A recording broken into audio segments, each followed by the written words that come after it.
नमस्कार, मैं हूं आपके साथ प्रिया सिन्हा। हमारे खास प्रोग्राम क्या कहते हैं नरेंद्र मोदी में आज आपको सुनवाएंगे पीएम मोदी का वो ऐतिहासिक भाषण जो उन्होंने 24 जुलाई 2013 को गुजरात के अहमदाबाद में दिया। मोदी जी ने अपने भाषण में कहा कि सारी दुनिया की नजर हिंदुस्तान पर अगर एक बाजार के तौर पर हो और ये देश अगर बाजार बन करके रह जाए तो यह देश कभी भी आर्थिक संपन्नता प्राप्त नहीं कर सकता। किसी भी देश के जीवन में उतार चढ़ाव तो आते हैं, कभी अच्छी स्थिति भी आती है, कभी बुरे दिन भी आते हैं, कभी हम टॉप पर भी होते हैं तो कभी लो पर भी पहुंच जाते हैं। लेकिन नीति निर्धारक जब आत्मविश्वास खो चुके होते हैं, they have lost their confidence, वो निर्णय नहीं कर सकते हैं। उन्होंने निर्णय करने का सामर्थ्य खो दिया है।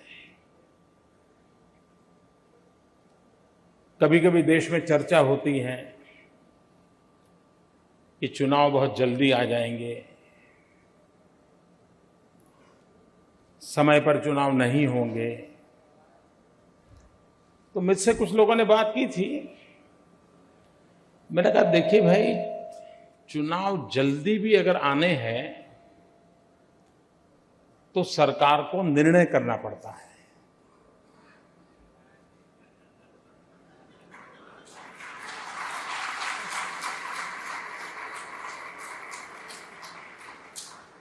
जो 9 साल में कोई निर्णय नहीं कर पाए, वो निर्णय कैसे कर सकते हैं जी?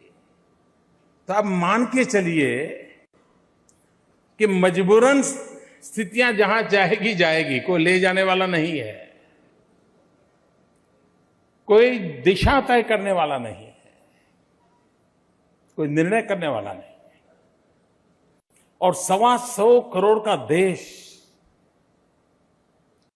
इस स्थिति में जब होता है, तब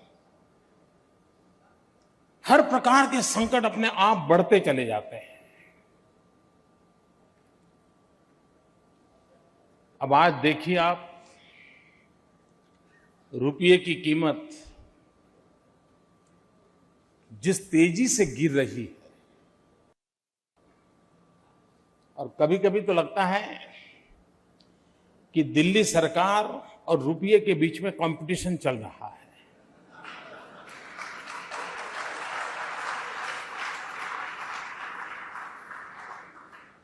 किसकी आबरू तेजी से गिरती चली जा रही है, कौन आगे जाएगा, इसकी कंपटीशन चल रही है। देश जब आजाद हुआ तब $1 ₹1 के बराबर था। 1 रुपये में $1 बिकता था। जब अटल जी की सरकार थी, अटल जी जब पहली बार सरकार बनाई, तब तक मामला पहुंच गया था 42 रुपीस तक। और अटल जी ने जब छोड़ा तब 44 पर पहुंचा था। 4% में फर्क आया था। लेकिन इस सरकार ने और अर्थशास्त्री प्रधानमंत्री के कालखंड में ये 60 रुपये पर पहुंच गया है। मित्रों, इसकी बू अगर थोड़ा इतिहास की ओर नजर करें, आप तो इस आर्थिक जगत की दुनिया से जुड़े हुए लोग हैं। हिंदुस्तान 1200 साल की गुलामी के बाद जब 15 अगस्त 1947 जब आजाद हुआ था, 1200 साल की गुलामी के बाद जब ये देश आजाद हुआ, उस समय उसके पास ब्रिटिश गवर्नमेंट से 1000 मिलियन पाउंड लेना उधार था। यानी हम लेनदार थे, ब्रिटिश गवर्नमेंट कर्जदार थी। सेकेंड वर्ल्ड वॉर में भारत से जो कुछ भी गया था वो कर्ज ब्रिटिशर को हिंदुस्तान को चुकाना था। यानी 1200 साल की गुलामी के बाद भी आजादी का प्रारंभ आर्थिक संकट से नहीं हुआ था, आर्थिक संपन्नता के साथ हुआ था।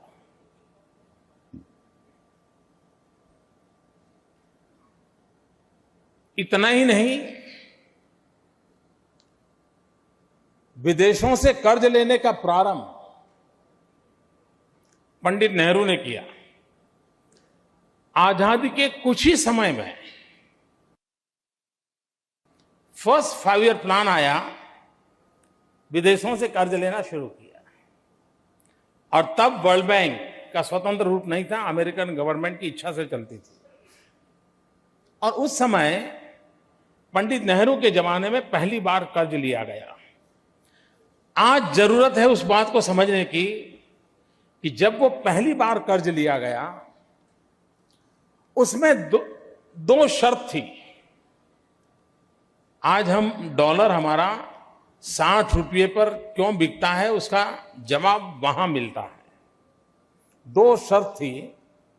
एक शर्त ये थी कि वो जो अमेरिका ने पैसे दिए हैं, उन पैसों का उपयोग हिंदुस्तान के जो रिसर्च स्कॉलर हैं, उन स्कॉलर को अमेरिका में पढ़ने के लिए जाने के लिए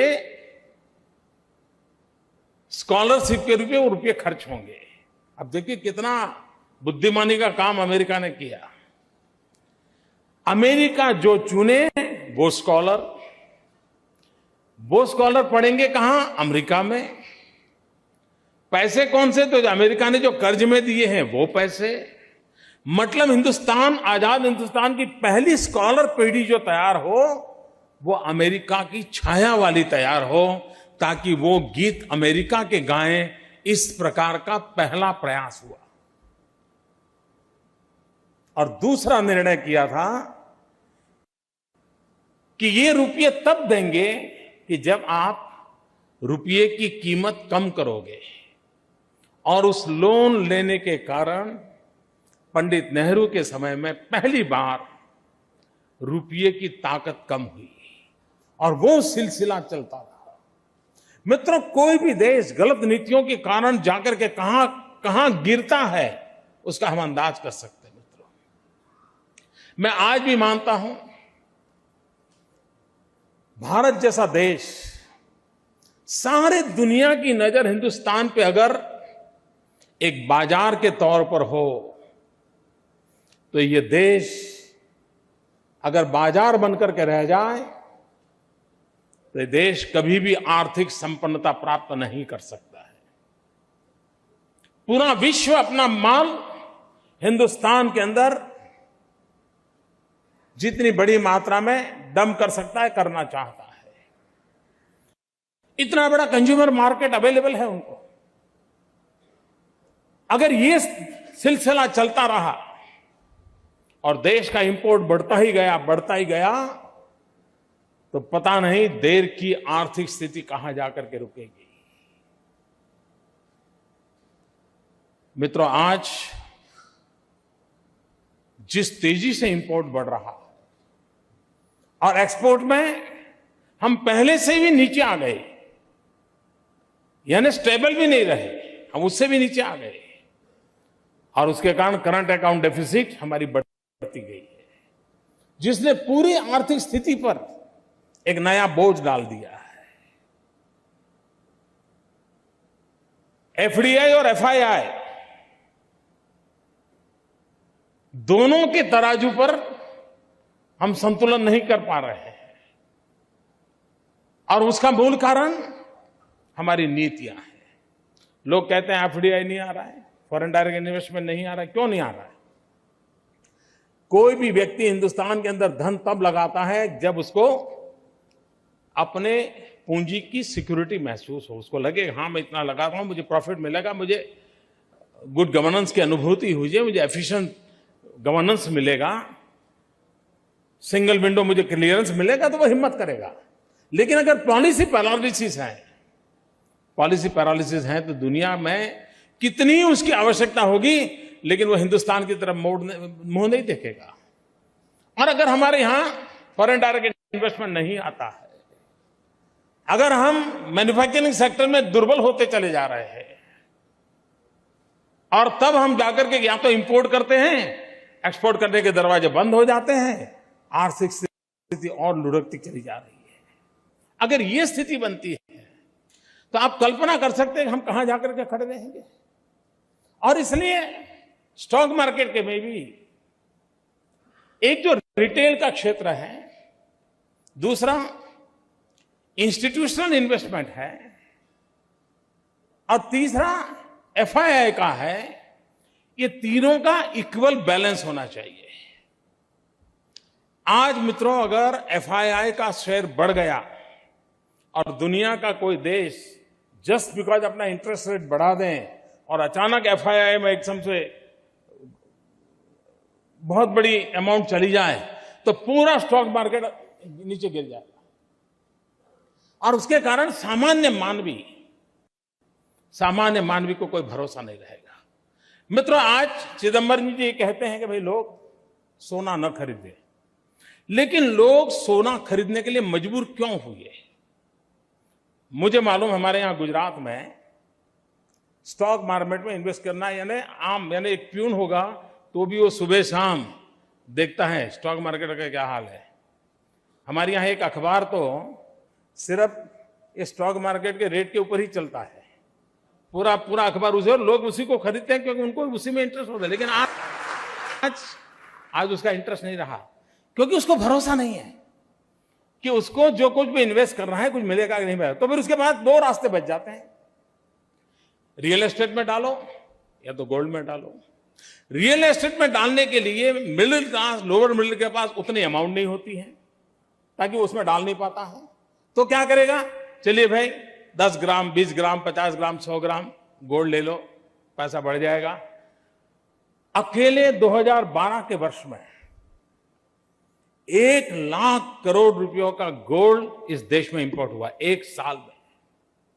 और बताया जाता है कि आज देश में 18 लाख करोड़ रुपयों का गोल्ड आज हिंदुस्तान के अंदर पड़ा हुआ है। नॉन प्रोडक्टिव एसेट है मित्रों। अगर ये स्थिति रही तो हमारी सारी आर्थिक व्यवस्था कैसे चलेगी? और ये क्यों हो रहा है? क्योंकि व्यक्ति को एक ही जगह पे उसको सिक्योरिटी लगती है, हार लेकर के रखो, ज्यादा पैसे मिले या ना मिले लेकिन पैसे बच जाएंगे। या तो उसको लगता है रियल एस्टेट। मित्रों, रियल एस्टेट में भी जाने का कारण क्यों बना है? तो हमारी इकोनॉमी पर ब्लैक मनी की इकोनॉमी डोमिनेट करने लग गई है। और जब ब्लैक मनी की इकोनॉमी डोमिनेट कर रही हो, एक पैरेलल इकोनॉमी चलती हो, तो स्वाभाविक है लोगों को रियल एस्टेट में जाने का रास्ता ठीक लगता है। और जेन्युइन आदमी अगर रियल एस्टेट में जाना चाहता है, एंटर नहीं कर पा रहा है क्योंकि ब्लैक मनी नहीं है। एक ऐसे विशियस सर्कल को देश में चलाया गया है जिसके कारण देश का पूरा अर्थतंत्र आज स्थितियों को बिगाड़ रहा चला जा रहा है। लेकिन आज महंगाई बढ़ने के कारण middle class, lower middle class, जिसके पास सोना खरीदने की ताकत नहीं है, फ्लैट खरीदने की ताकत नहीं है, जमीन में पैसा नहीं लगा सकता है, वो 10 रुपए के, 20 रुपए के 5 शेयर, 10 शेयर लेने की कोशिश करता था, क्योंकि उसके पास उतने ही पैसे थे। लेकिन महंगाई के कारण middle class, lower middle class, अपना घर चलाना ही दिक्कत हो गया है, सेविंग खत्म हो चुका है। और सेविंग खत्म होने के कारण स्टॉक मार्केट के अंदर उसकी एंट्री बंद हो गई है। अगर ये स्थिति बनी रही तो आज हमारा पूरी फाइनेंशियल स्थिति और दुर्दशा की ओर चली जाएगी।